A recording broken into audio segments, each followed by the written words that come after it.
Hi, just a really quick little video. I wanted to show this off before I packed it up and put it back on the shelf to take it back to the customer's house. So what we have here is a NuTone. This is an IM4006 master station. There's something different about this one, and I'm going to give you a few seconds to look at it carefully before I explain what's different about it.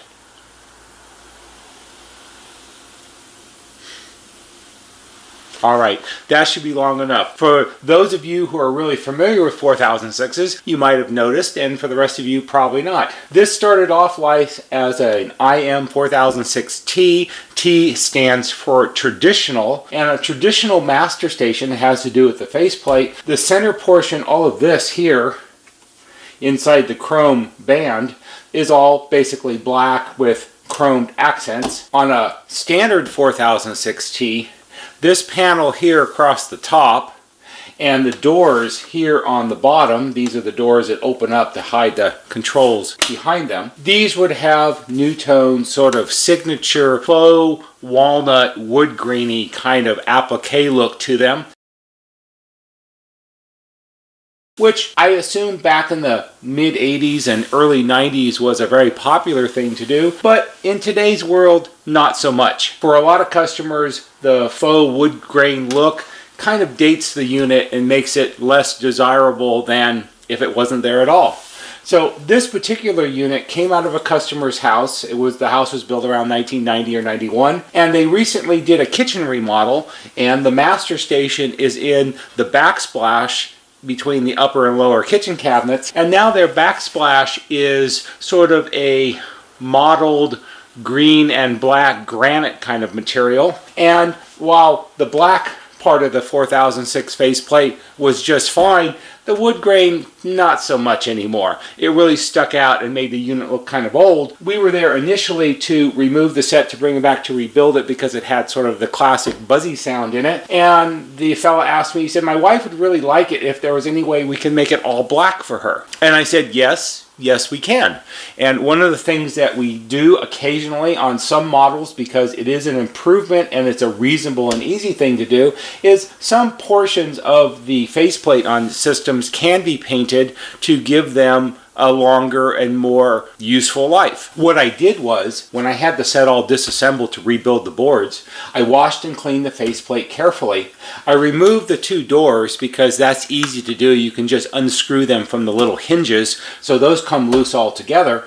And this top part, since it's part of the molded large part of the faceplate, doesn't come off. I very carefully masked off the rest of the faceplate with masking tape and painter's paper to cover it all up, and then I spray painted them. You have to do this very carefully because if you don't do it carefully, it'll come out very poorly looking. It isn't really that difficult to do. For those of you who have spray painted things before, you know that preparation is what it's all really about.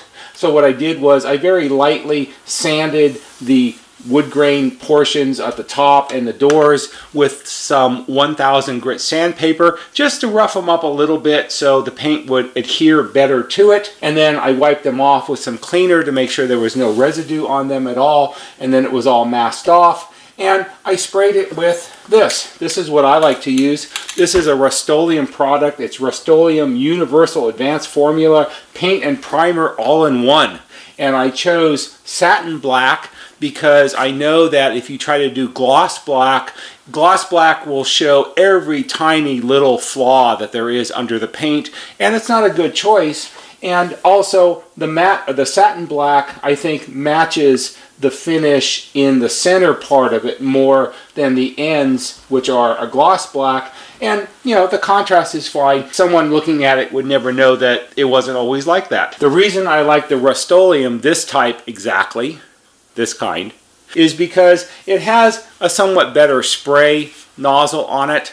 It's got this wanky kind of modern trigger thing, which I guess is fine, but the spray that comes out of it is a little finer. And of course, you know, the thing about spray painting is always more thin light coats is better than one big heavy coat on something. A couple coats is usually best. One of the things that I will forewarn you if you decide that you want to try something like this is you have to very carefully read the drying instructions on the back of the can.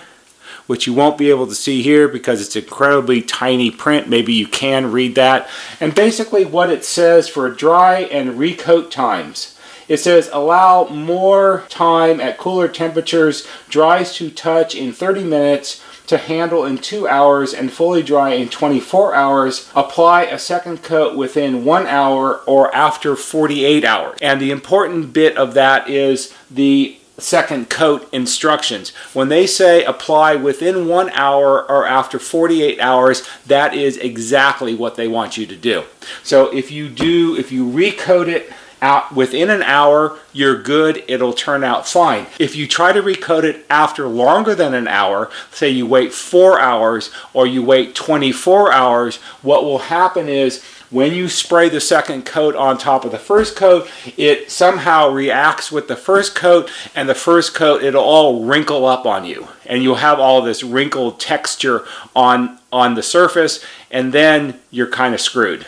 Then what you have to do is you have to wait 3 or 4 days for it really to dry, and then you take your 1000 grit sandpaper and try to sand out all the wrinkles and then try to do it again. So you have to follow the instructions exactly. When they say within 1 hour or after 48 hours, that's really what they want you to do. And of course it also says that if it's in colder or cooler temperatures, you should wait longer. What I find works best is I spray one light coat first, and then I wait about 15 or 20 minutes for it to sort of flash and tack up just a little bit, and then spray the second coat. And if you do it carefully, it'll cover just fine. You know, black is fairly forgiving, especially satin black. So it's an easy, you know, this can of paint at the home center, I think it was like $5 or $6. So you could spend $5 or $6 and a little bit of your time, and you can update the look of your 4006 Master Station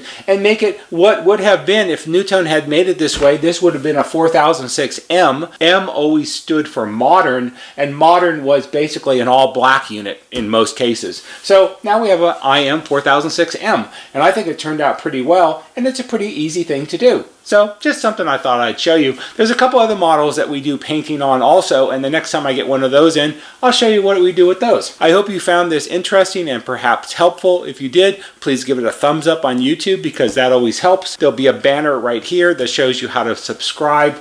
Go to our YouTube homepage, click on the bell or on the wheel, put in your email address, and every time we post a new video, you'll get a notification and you can watch it. That's all for today. See you on the next video.